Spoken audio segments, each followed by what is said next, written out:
Every Wednesday, my children can sleep in a little bit because their school starts later that day. They call it Late Start Wednesdays. This week I thought, I want to have a Late Start Wednesday.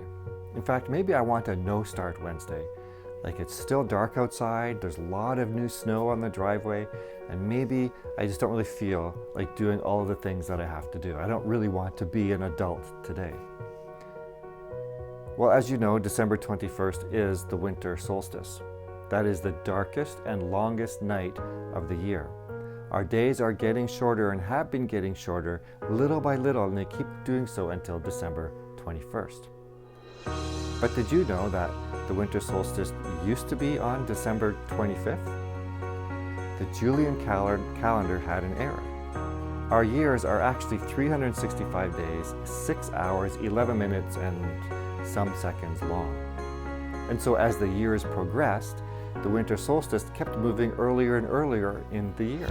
The Gregorian calendar tried to fix that, and I think that's probably why we have leap year every 4 years, so we can make up those hours and keep in sync with the sun. And some say that the reason the church chose December 25th to celebrate the birth of Jesus was because it was the darkest night of the year. It was the winter solstice. Think about that. Jesus, who is referred to as the light of the world, it is his birth that we celebrate at the darkest time of the year. And so on December 21st, we are holding our second Blue Christmas service.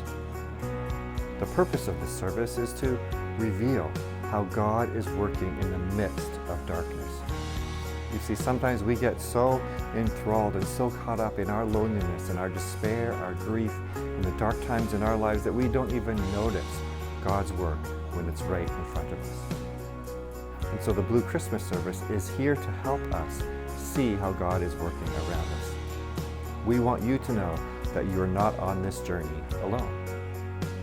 Even though Christmas time is a season of great joy and light for many of us, it can feel heavy, almost like a season of darkness and shadows. The joy around us can exaggerate or accentuate the pain and loss that we have carried. Sorrow, grief, longing, sometimes they jolt up unexpectedly, like crashing waves, right? Other times they feel more like a churning that persists even when celebration surrounds us. Starting at midnight on December 21st, as the winter solstice comes to an end, each day begins to get a little bit longer, and each night gets a little bit shorter. At first, it's almost imperceptible. Little by little, each day, the days get brighter and brighter, and the nights become shorter and shorter. We pray that God will work in our hearts in the same way, revealing his light a little more each day, and lessening the darkness and the shadows day by day. Join us on December 21st at 6 p.m. for our Blue Christmas service. This will be followed by a light meal of homemade soup and rolls. And then on December 24th, our weekly gathering will be as usual at 10 in the morning. And at 6 p.m., our candlelight Christmas Eve service will be taking place. We would love to see you there. Join us. The world waits for a miracle. The heart longs for a little bit of hope. Oh, come, Emmanuel.